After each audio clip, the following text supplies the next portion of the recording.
Bien-aimés dans le Seigneur, bonjour.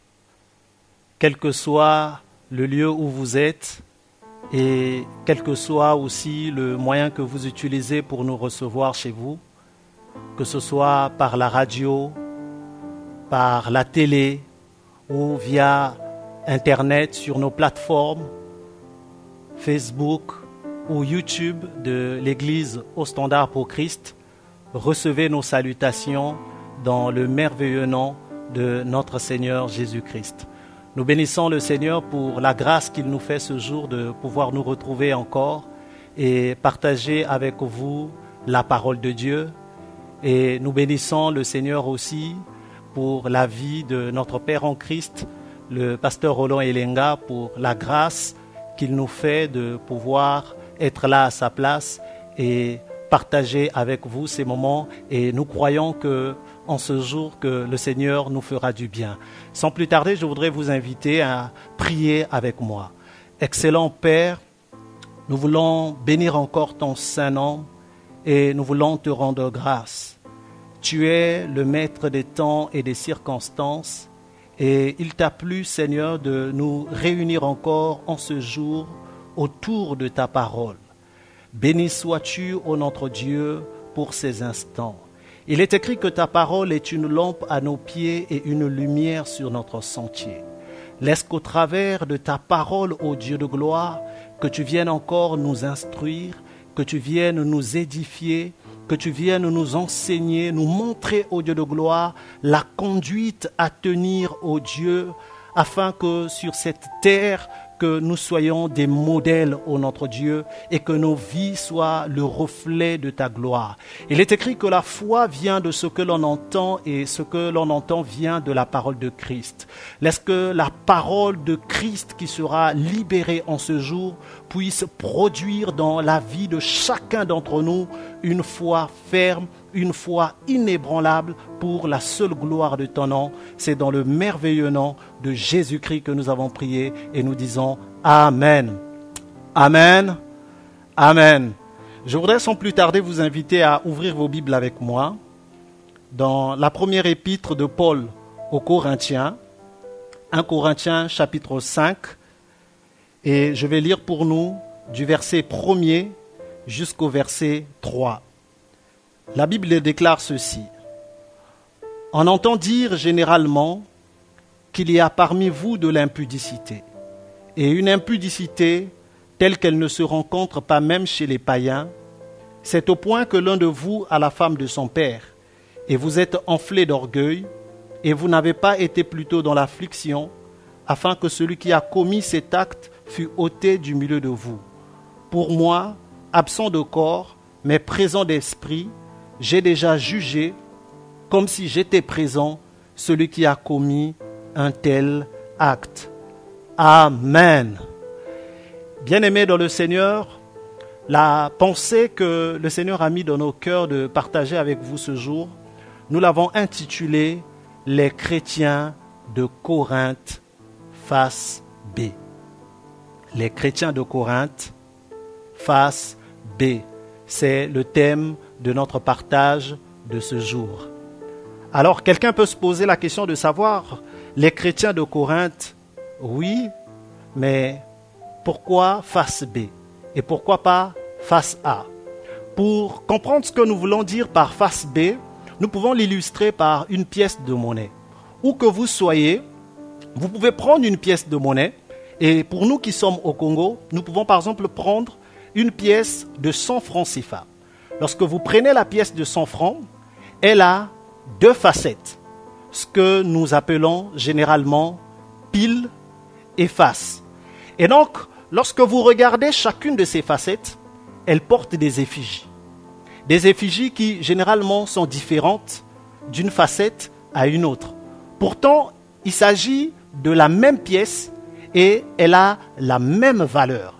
Et lorsque nous voyons également cette épître aux Corinthiens, ou du moins les deux épîtres aux Corinthiens, nous pouvons nous rendre compte que l'apôtre Paul, qui est l'auteur de ces épîtres, est en train de nous présenter l'église de Corinthe au moins sous deux facettes.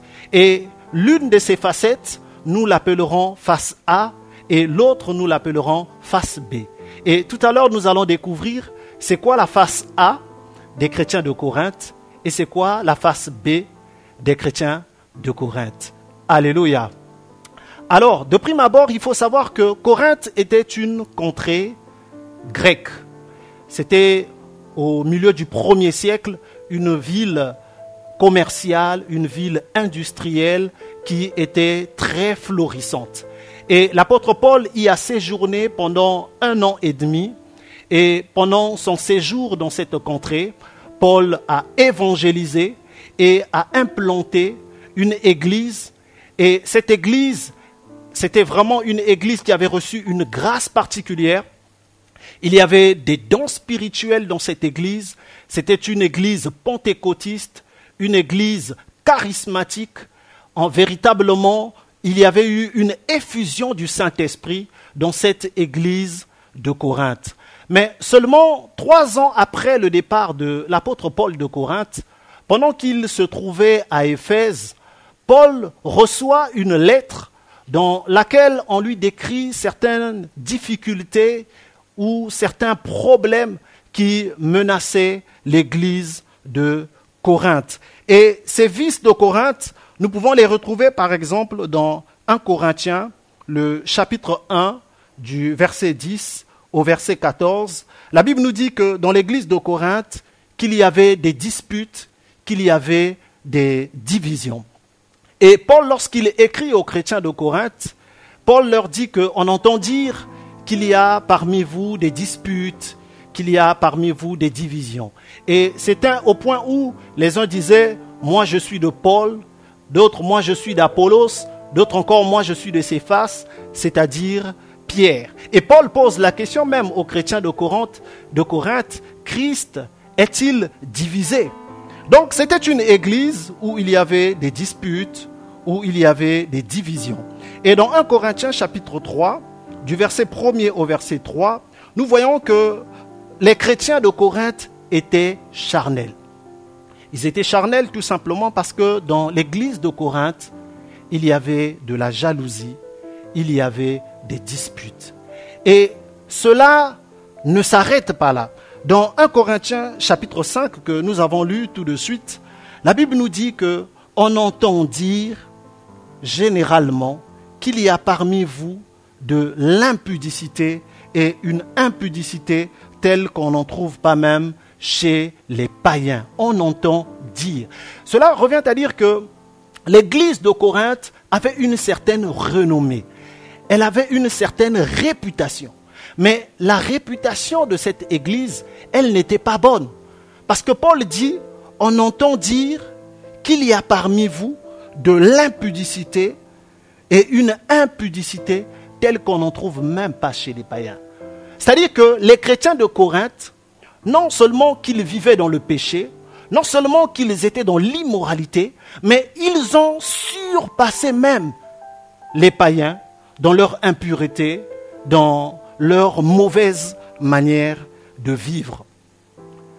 Et Paul poursuit en disant, « Et vous êtes enflés d'orgueil, et vous n'avez pas été plutôt dans l'affliction. » Paul s'attendait à ce que ces chrétiens puissent avoir des remords, qu'ils puissent être dans l'affliction, compte tenu de tous ces faits graves que l'on retrouvait dans l'église de Corinthe. Mais plutôt que d'être dans l'affliction, ces chrétiens de Corinthe étaient plutôt enflés d'orgueil. Pour essayer de comprendre un peu d'où provenait cette immoralité, il faut savoir que dans la ville de Corinthe, il y avait la présence d'un grand temple qui était dédié à Aphrodite. Aphrodite n'était autre que la déesse grecque de l'amour, des plaisirs et de la beauté.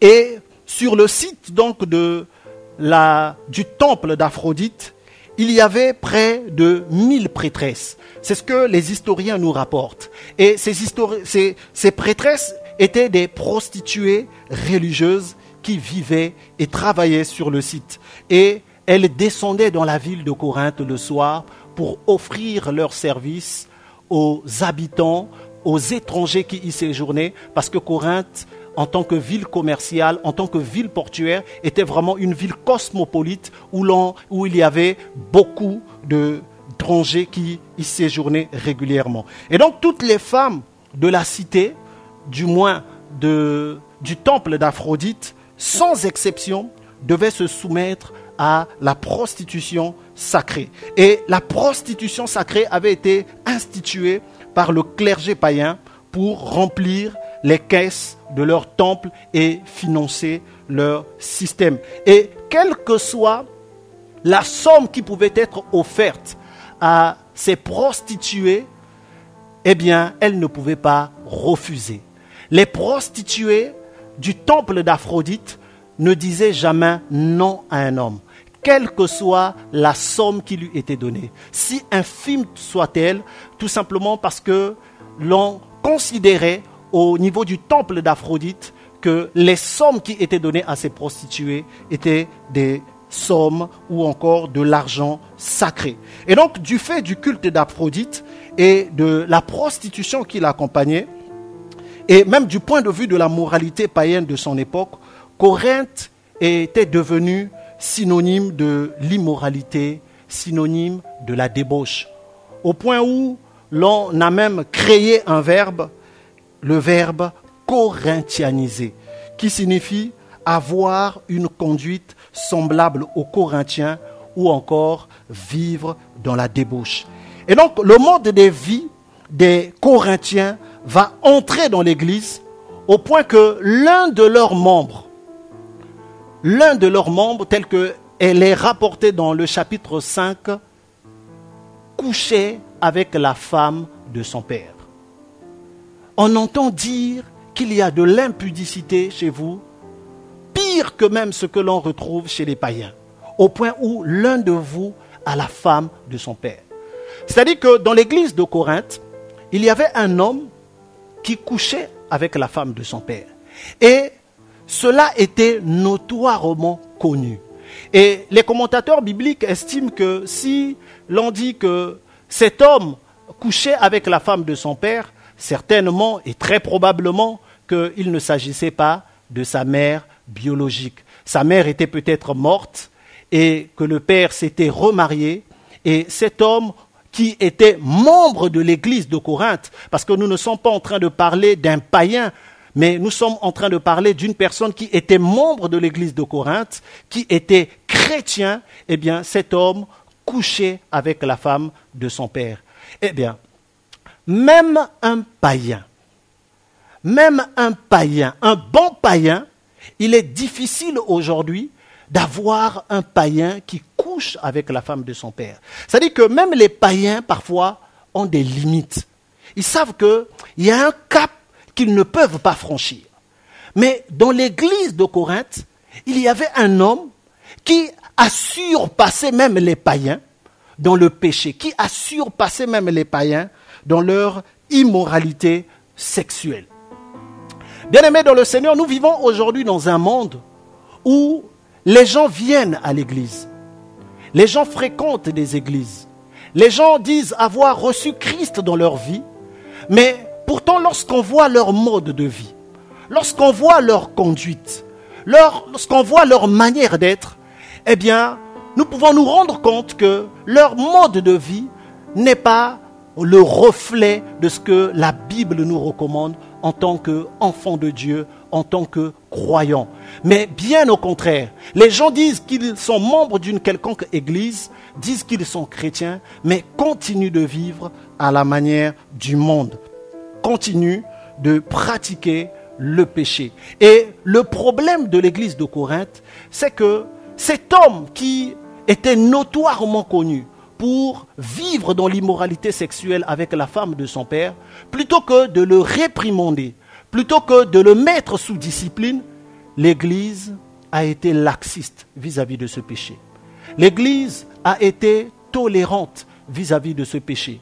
L'Église a implicitement encouragé le péché de cet homme en ne le mettant pas sous discipline. Et c'est pourquoi lorsque Paul écrit aux chrétiens de Corinthe, Paul leur dit, si vous qui êtes à Corinthe, vous n'êtes pas capable de mettre cet homme sous discipline, moi, absent de corps, mais présent d'esprit, moi, je sanctionne déjà cette personne. Implicitement, ce sont les propos de l'apôtre Paul. Et ce que nous voyons dans l'église de Corinthe, le mode de vie des chrétiens de Corinthe, l'immoralité qu'il y avait dans l'église de Corinthe, nous le retrouvons de plus en plus aujourd'hui dans les milieux même dits chrétiens. Les gens vont dans les églises, les gens servent dans les églises, sont membres des départements de l'église, mais vivent à la manière du monde. Il y a quelques années, pendant que j'étais en train de poursuivre mes études universitaires hors du Congo, je communiais dans une église locale où j'exerçais certaines responsabilités au niveau de la jeunesse. Et nous avions au sein de ce département un groupe de louanges de la jeunesse et nous avions besoin de quelqu'un pour venir former les chantres, former les instrumentistes. Alors nous avons sollicité les services d'un bien-aimé dans le Seigneur qui communiait dans une autre église et ce bien-aimé est venu passer quelque temps avec nous à l'église pour encadrer le groupe de louanges de la jeunesse. Malheureusement, une nuit, vers au moins 2 heures du matin, je reçois un coup de fil. Et lorsque je regarde mon téléphone, eh bien c'était le nom de ce frère qui s'affiche. Et je me suis dit, compte tenu de l'heure, cela devait être sûrement grave et urgent pour qu'il m'appelle à une heure aussi tardive.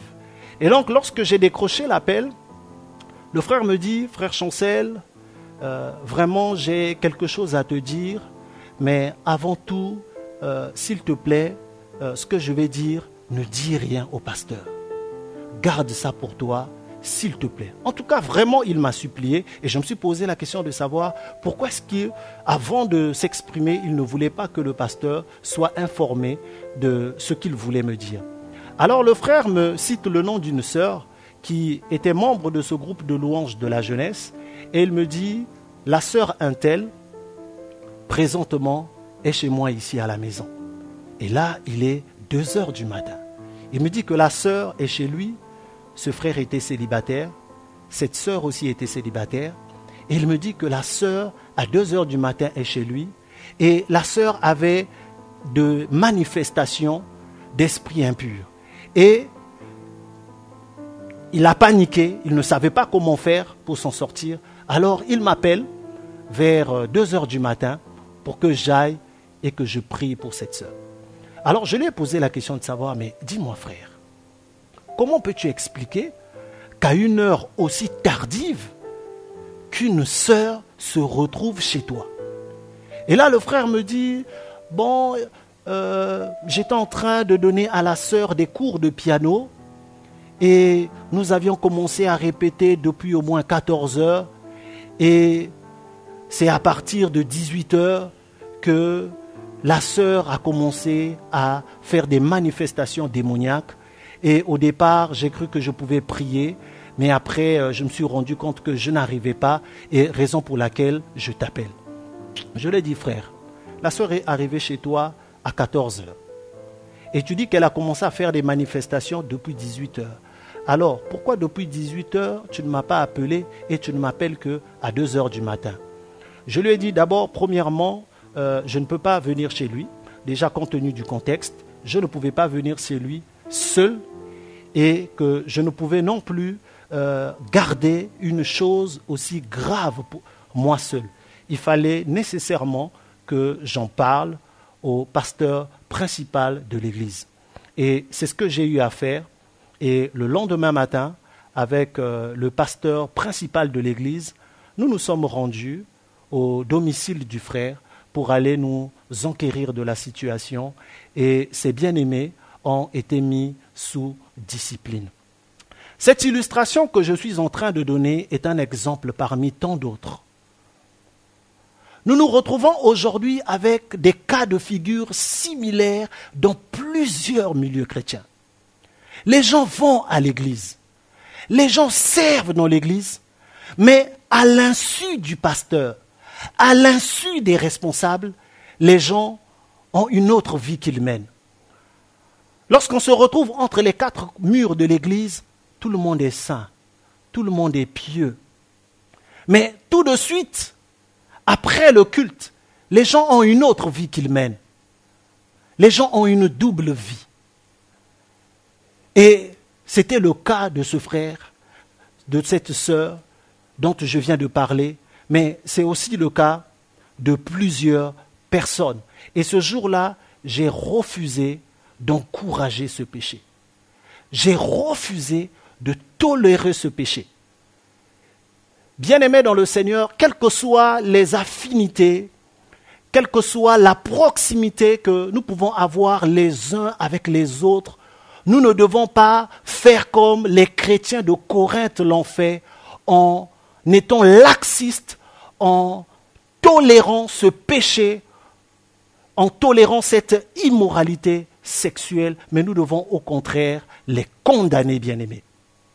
Nous devons les condamner, mais bien entendu, avec amour. Parce que l'objectif de la discipline, c'est la restauration des bien-aimés. L'objectif de la discipline, c'est de ramener les bien-aimés sur le chemin de la sanctification. Et donc, le problème de l'église de Corinthe était son attachement au monde, son refus de se distinguer de la société environnante. Les chrétiens de Corinthe étaient dans un milieu qui n'était pas propice à leur épanouissement spirituel. Les chrétiens de Corinthe vivaient dans un environnement où le péché grandissait le jour le jour. Les chrétiens de Corinthe vivaient dans une ville où il y avait une immoralité sexuelle sans précédent. Et la plupart des croyants de Corinthe ne parvenaient pas vraiment à renoncer à leur ancienne manière de vivre. Ils n'arrivaient pas à renoncer à leur vie immorale. C'est-à-dire que de la même manière qu'ils sont venus à l'église de Corinthe, ces gens-là, ils sont arrivés avec leur péché, ils sont arrivés avec une certaine manière de vivre et ils ont continué de mener leur vie comme ils la menaient auparavant. L'église était donc incapable de rompre avec sa culture passée. Bien-aimés dans le Seigneur, nous devons renoncer à notre vie passée. Nous devons renoncer à notre vie passée. Je ne sais pas quelle est la vie que tu as eu à mener avant de rencontrer le Seigneur Jésus-Christ. Nombreux parmi nous vivaient dans l'alcoolisme. Ils ne pouvaient pas se passer de l'alcool. Ils étaient esclaves de l'alcool. Nombreux parmi nous vivaient dans l'impudicité. Nombreux parmi nous vivaient dans l'adultère. Nombreux parmi nous vivaient dans toutes sortes d'immoralités. Mais dès l'instant où nous avons reçu le Seigneur Jésus-Christ dans notre vie, bien-aimés, il faut que nous puissions renoncer à cette vie passée. Il faut que nous puissions abandonner cette vie et que nous puissions marcher en nouveauté de vie. De la même manière que la chenille, pour devenir un papillon, rompt totalement avec son ancienne nature, de la même manière que le chrétien ou l'homme qui a reçu Christ dans sa vie doit impérativement, nécessairement, obligatoirement rompre avec son ancienne manière de vivre. Nous ne pouvons pas nous dire être chrétiens et continuer de vivre la même vie que nous vivions lorsque nous étions dans le monde. Il faut qu'il y ait une séparation, il faut qu'il y ait une rupture avec notre vie passée, il faut qu'il y ait une renonciation de notre vie passée, parce que les deux ne peuvent pas aller ensemble. Alléluia. Nous devons renoncer à l'amour de l'argent. Peut-être que hier, nous étions des personnes cupides. Nous devons renoncer à l'amour de l'argent. Nous devons renoncer aussi à nos projets iniques. Certains parmi nous avaient certains projets. Ils avaient certaines ambitions qui certainement ne glorifiaient pas Dieu. Mais bien aimé, il faut que tu renonces à ces projets iniques. On ne peut pas être dans l'église, on ne peut pas servir Dieu avec des projets iniques. Je me rappelle encore, il y a quelques années, on m'avait confié la gestion d'une cellule. Et dans cette cellule, nous avions un frère qui était célibataire, un jeune frère qui était étudiant, il était célibataire. Et ce frère avait un rêve. Le rêve de ce frère, c'était d'aller en Europe. Ce frère voulait à tout prix aller en Europe, comme nombreux aujourd'hui qui considèrent que l'Europe c'est l'Eldorado, que l'Europe c'est le paradis, oubliant que là-bas aussi il y a des clochards, que là-bas aussi il y a des gens qui souffrent. Eh bien ce frère se disait que lui, nécessairement, il fallait qu'il parte en Europe. Et un jour, ce frère est venu me voir. Et le frère est venu me dire qu'il avait un projet de mariage. Qu'il avait un projet de mariage. Et nous nous sommes entretenus avec le frère. Et lors de cet entretien, le frère me dit qu'il a fait la rencontre d'une dame, une Européenne. Il a fait sa rencontre sur Internet. Et cette femme était âgée. Elle était même plus âgée que la maman de ce frère. Et donc le frère voulait se marier avec cette femme européenne, plus âgée que sa propre mère, parce que se disait-il qu'au travers de ce mariage, qu'il devait obtenir des papiers pour résider en Europe. Et le frère est venu me partager son projet de mariage et son souhait par-dessus tout était que l'Église puisse célébrer la bénédiction nuptiale de son mariage avec cette femme européenne plus âgée que sa mère. Et lorsque le frère m'a partagé ce projet qu'il avait, je lui ai fait comprendre que ce projet-là n'était pas normal. Je lui ai fait comprendre qu'en tant que chrétien, qu'il ne pouvait pas se conduire de la sorte. Une femme qu'il n'a jamais vue, une femme qu'il n'a jamais rencontrée, une femme et même qu'il ne savait même pas, parce que je lui ai posé des questions sur cette femme, il ne connaissait même pas la foi de cette femme. Était-elle chrétienne ou pas? Était-elle sorcière ou pas? Quelles étaient ses croyances religieuses? Il ne partageait même pas la même foi avec la femme. Et ce frère, je lui ai fait comprendre que ce projet, qu'il devait y renoncer parce que c'était un projet unique. Malheureusement, le frère tenait tellement à ce projet, il a fait semblant de comprendre, et quelque temps plus tard, le frère, la femme qui était en Europe, est arrivée. Elle est arrivée et ils sont allés à la mairie pour célébrer un mariage à huis clos. Et à huis clos, il y avait quelqu'un qui était dans ce huis clos. Parce que même à huis clos, il y avait peut-être 8, 10 personnes qui assistaient à ce mariage. Et le frère avait donné des instructions à toutes les personnes qui assistaient à son mariage. Il leur a dit, s'il vous plaît, ne publiez pas les photos de mon mariage sur Facebook. Il ne faut pas que mon responsable de cellule, que le frère Chancel, soit informé que je me suis marié. Et malheureusement pour lui, l'une des personnes qui avait pris part à cette cérémonie, quelques minutes après, l'a publié sur les réseaux sociaux. Et quelqu'un l'a vu et quelqu'un m'en a informé que ce frère s'était marié. Et d'ailleurs, on m'a même montré les photos du mariage de ce frère avec cette femme d'un âge mûr, plus âgée que sa mère. Voyez-vous, bien-aimés, comment est-ce que quelqu'un qui est membre d'une église chrétienne, comment quelqu'un qui prétend avoir reçu Christ dans sa vie comme son Seigneur et son Sauveur personnel peut encore avoir ce genre de motivation concernant le mariage, peut encore avoir ce genre de pensée, peut encore s'adonner à de telles choses. J'aimerais te dire que si en tant que chrétien, tu as ce genre de pensée, tu as ce genre de projet, tu as ce genre d'ambition, j'aimerais te dire que en le faisant, tu es en train de te corinthianiser. Tu es en train de te corinthianiser. Si en étant membre d'une église locale, en étant marié, mais à côté, tu as une maîtresse, tu es en train de gérer une maîtresse à côté, j'aimerais te dire aujourd'hui, bien-aimé dans le Seigneur, tu es en train de te corinthianiser. Peut-être que tu vas à l'église, samedi, tu es à l'église, tu es en boîte, et dimanche matin, tu es à l'église, en train de servir à l'église. Tu te dis que j'étais en boîte hier, le pasteur ne le sait pas, les responsables de l'église ne le savent pas, mais j'aimerais te dire que Dieu te voit et tu es en train de te corinthianiser. Il nous faut abandonner ce genre de choses, il nous faut abandonner ce genre de pratiques. Alléluia. Nous devons donc renoncer à tout péché dans notre vie. Et c'est ce que les chrétiens de Corinthe ont fait. Lorsque nous lisons dans 2 Corinthiens chapitre 7,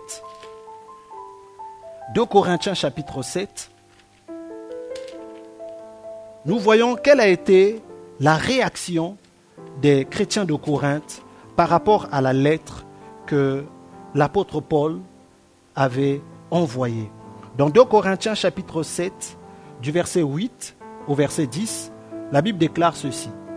« Quoique je vous ai attristé par ma lettre, je ne m'en réponds pas. Et si je m'en suis repenti, car je vois que cette lettre vous a attristé, bien que momentanément, je me réjouis à cette heure, non pas de ce que vous avez été attristé, mais de ce que votre tristesse vous a porté à la repentance. Car vous avez été attristé selon Dieu, afin de ne recevoir de notre part aucun dommage. En effet, la tristesse selon Dieu produit une repentance à salut dont on ne se répand jamais, tandis que la tristesse du monde produit la mort. Amen. Paul dit, car je vois que cette lettre vous a attristé. Lorsque Paul a pris connaissance de l'immoralité qu'il y avait à Corinthe, et que Paul a écrit aux chrétiens de Corinthe, cette première lettre, avec une extrême dureté, en tant que père de cette église, qu'il a parlé aux chrétiens de Corinthe, avec une extrême dureté, eh bien, cette lettre a produit dans le cœur des Corinthiens une tristesse. Et la Bible dit, votre tristesse vous a porté à la repentance. Alléluia. Les chrétiens de Corinthe ont été attristés. Les chrétiens de Corinthe ont été affligés. Les chrétiens de Corinthe ont eu des remords. Pourquoi est-ce qu'au milieu de nous, il y a de la jalousie? Pourquoi est-ce qu'au milieu de nous, il y a des divisions? Pourquoi est-ce qu'au milieu de nous, il y a une telle immoralité sexuelle? Pourquoi au milieu de nous, il y a autant de péchés? Face aux réprimandes de l'apôtre Paul, bien qu'absent, mais présent en esprit, les chrétiens de Corinthe se sont repentis. Bien-aimés dans le Seigneur, j'aimerais te dire que peu importe la conduite que tu as aujourd'hui, peu importe ta marche, certainement que tu as reçu le Seigneur Jésus-Christ dans ta vie comme ton Seigneur et ton Sauveur personnel. Mais lorsque tu regardes ta vie, ce que tu faisais hier, tu continues de le faire aujourd'hui. Hier, tu étais adonné aux boîtes de nuit. Aujourd'hui, tu continues de mener la même vie. Hier, tu vivais dans l'adultère, mais combien même tu as reçu Christ dans ta vie, tu continues toujours d'avoir des maîtresses. Hier, tu étais esclave de tant de péchés et aujourd'hui, tu continues de vivre les mêmes choses. Cet après-midi, j'aimerais te dire que tu peux te repentir. Tu peux te repentir. Et la repentance des chrétiens de Corinthe était une repentance authentique. C'était une repentance authentique. Et lorsque nous parlons de la repentance, la Bible nous la présente, du moins dans le Nouveau Testament, sous 3 facettes, en utilisant 3 mots grecs qui expriment pleinement ce qu'est la repentance. Et ces 3 mots ne sont pas indissociables, bien au contraire, ils sont complémentaires. Le premier mot qui est utilisé dans le Nouveau Testament, c'est le mot métanoéo. qui signifie un changement de pensée. La véritable repentance implique un changement de pensée. Il faut que tes pensées changent, bien-aimé. Il faut que ta manière de penser change. Aujourd'hui, lorsqu'on dit à certains jeunes qui aspirent au mariage de se préserver dans la chasteté, dans la pureté, nombreux n'arrivent pas à y croire. Ils se disent, mais comment je vais aller rentrer dans un mariage avec une femme que je n'ai jamais connue? Il faut que je goûte. C'est l'expression que certains jeunes emploient. Bien-aimé, la véritable repentance aujourd'hui pour toi, c'est qu'il faut que ta manière de penser, qu'elle change. Tu as besoin de métanoéo. Le deuxième mot grec qui est utilisé pour exprimer la repentance, c'est le mot métanolomai, qui signifie un changement de cœur. La véritable repentance implique que les péchés dont tu t'es affectionné hier, que tu puisses éprouver du dégoût pour ces choses. Ton cœur ne doit plus aimer ces choses. Ton cœur ne doit plus aimer l'adultère. Ton cœur ne doit plus aimer l'impudicité. Ton cœur ne doit plus s'affectionner des boîtes de nuit. Ton cœur ne doit plus s'affectionner des choses du monde.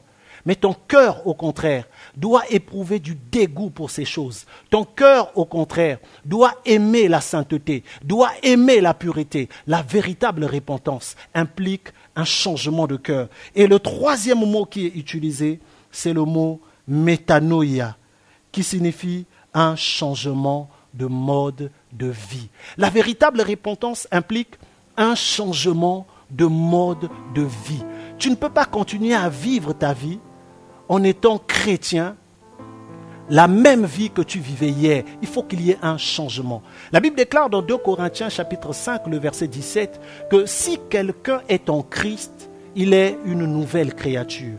Les choses anciennes sont passées et voici toutes choses sont devenues nouvelles. Bien-aimés, les choses anciennes doivent maintenant relever du passé et toutes choses doivent devenir nouvelles. L'impudicité doit faire partie maintenant de ton passé. Toute chose doit devenir nouvelle. L'adultère, bien-aimé, doit maintenant faire partie de ton passé. Mais toute chose doit devenir nouvelle. La vie des boîtes, des bars doit devenir du passé. Mais toute chose doit devenir nouvelle dans ta vie. La cigarette, la drogue, le chanvre que tu prenais hier doit devenir du passé. Toute chose doit devenir nouvelle. Il faut que ta manière de penser, qu'elle devienne nouvelle. Que ton langage, qu'il devienne nouveau. Certainement que tu avais un langage impudique. Lorsque tu ouvrais ta bouche, c'était toujours pour débiter des insanités. Mais j'aimerais te dire que si quelqu'un est en Christ, il est une nouvelle créature.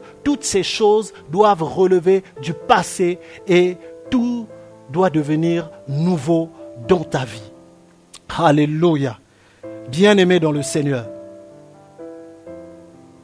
Le Seigneur t'invite cet après-midi à revoir ta vie. Examine un peu ta vie, bien-aimé. Examine un peu ta marche.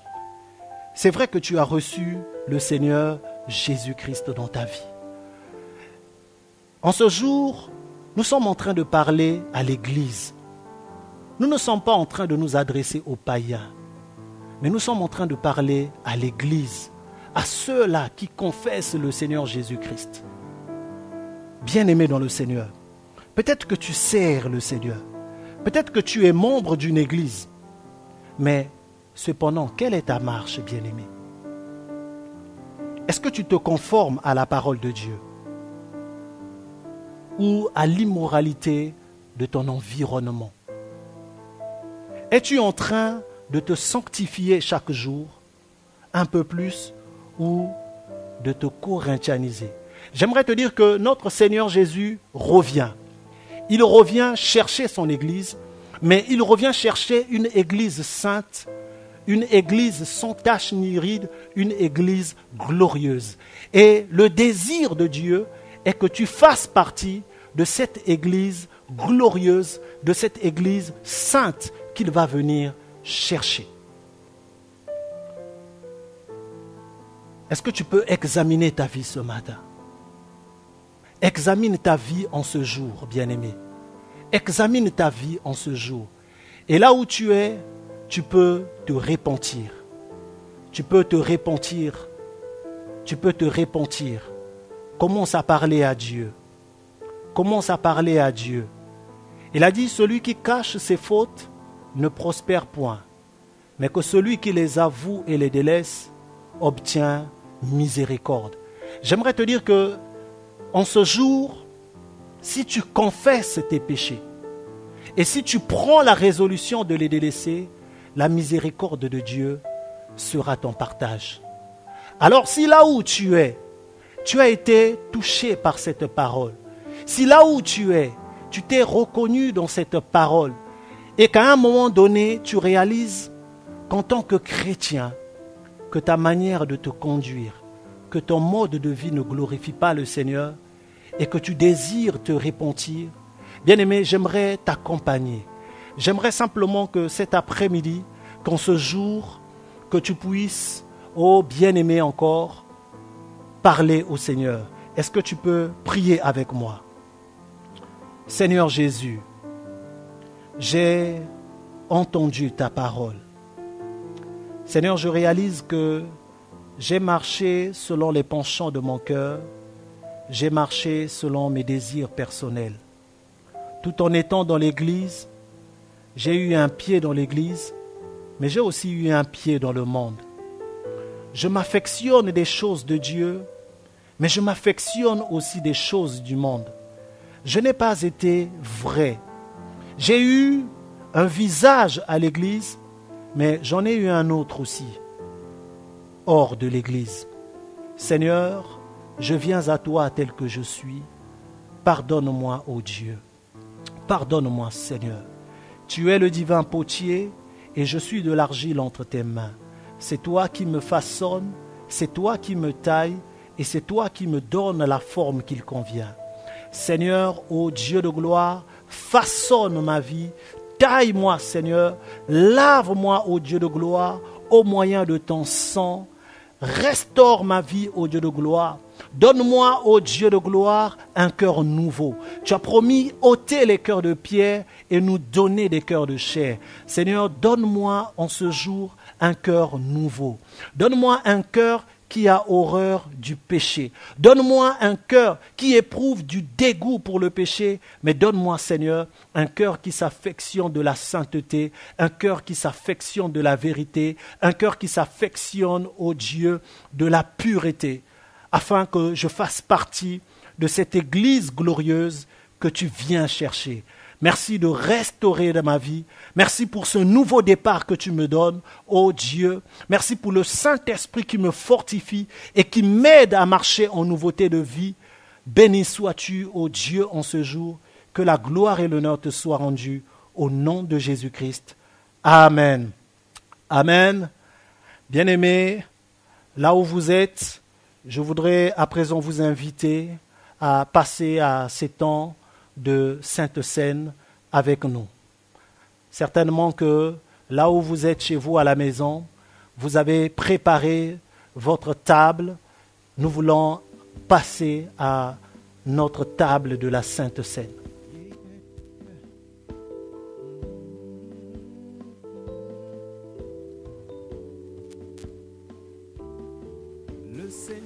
Je vous invite donc, bien-aimés, de monter à la table du Seigneur avec nous et je vais lire pour nous une portion des Écritures, toujours dans 1 Corinthiens, cette fois-ci au chapitre 11, au verset 23, la Bible déclare ceci: « Car j'ai reçu du Seigneur ce que je vous ai enseigné, c'est que le Seigneur Jésus, dans la nuit où il fut livré, prit du pain et, après avoir rendu grâce, le rompit et dit, « Ceci est mon corps qui est rompu pour vous.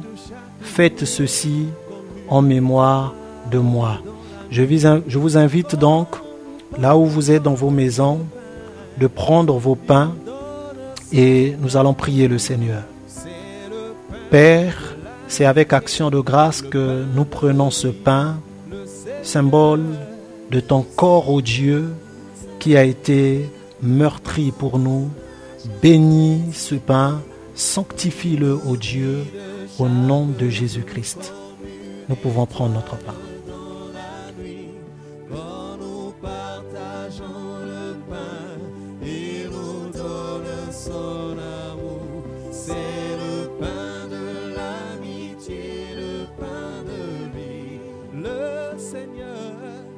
De même, après avoir soupé, il prit la coupe et dit, « Cette coupe est la nouvelle alliance en mon sang.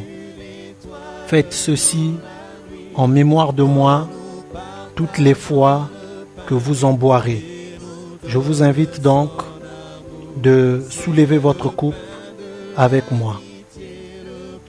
Seigneur, nous voulons te présenter cette coupe qui est en sang. Il est écrit que l'âme de toute chair est son sang. La vie de toute chair est dans son sang. En prenant cette coupe, ô Dieu de gloire, laisse que la vie de Christ soit pleinement manifestée en chacun d'entre nous. Là où il y avait la maladie, apporte la guérison, restaure les vies au nom de Jésus-Christ. Je vous invite donc de prendre votre coupe avec nous.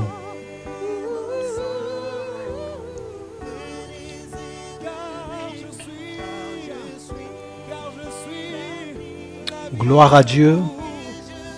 À présent, bien-aimés, vous pouvez faire vos offrandes, vos dîmes, ou envoyer vos portions d'alliance ou une quelconque libéralité par les canaux qui vous sont affichés.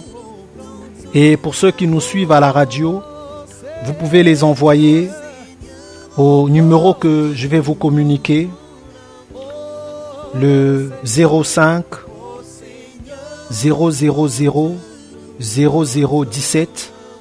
C'est le premier numéro. Vous pouvez aussi l'envoyer par un second numéro, le 06 700 36 36. Que le Seigneur vous bénisse richement. Et comme même à le dire notre Père, le pasteur Roland Elenga, nous vous aimons, mais Dieu vous aime encore plus. Bon dimanche chez vous. Que le Seigneur vous bénisse. Bien-aimés dans le Seigneur, au cas où vous avez tout oublié, voici le takeaway que je vous propose aujourd'hui. Ce que vous allez emporter avec vous et garder dans votre cœur. Lorsqu'on parle de l'église de Corinthe, très souvent, on évoque son immoralité, entre parenthèses, face à. Pourtant, l'histoire de l'église de Corinthe ne se limite pas qu'à leur affection au plaisir mondain. Les chrétiens de Corinthe ont bien réagi à la lettre de l'apôtre Paul par une repentance authentique. Entre parenthèses, face B. Le chrétien vit certes dans un monde plein d'immoralité, mais il ne doit pas se conformer à son environnement. Il doit demeurer intègre. Point. Que le Seigneur vous bénisse.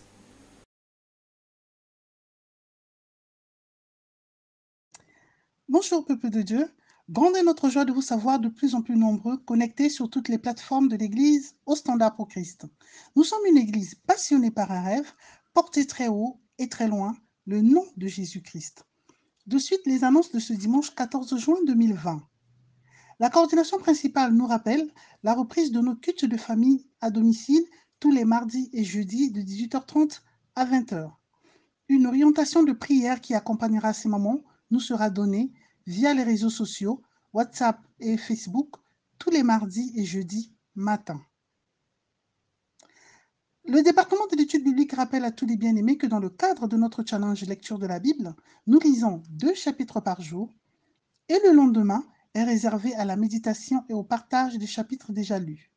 Pour ce lundi, nous lirons Actes 7 et 8.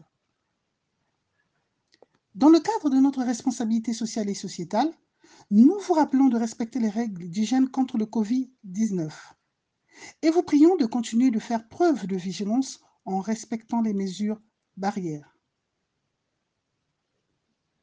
Les personnes qui nous rejoignent pour la première fois et désirent être accompagnées ou soutenues sont invitées à nous communiquer leurs contacts au plus 242 05 000 0017 ou au plus 242 06 736 36, soit par mail à l'adresse contact@église-hsc.org.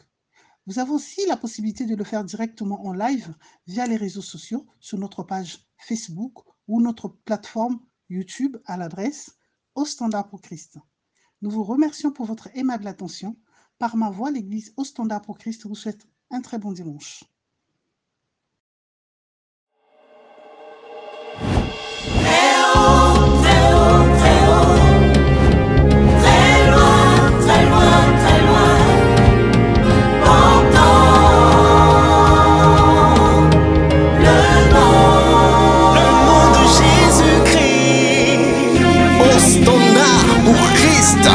Une église, un rêve, une passion et une attitude. Porter le nom de Jésus-Christ, très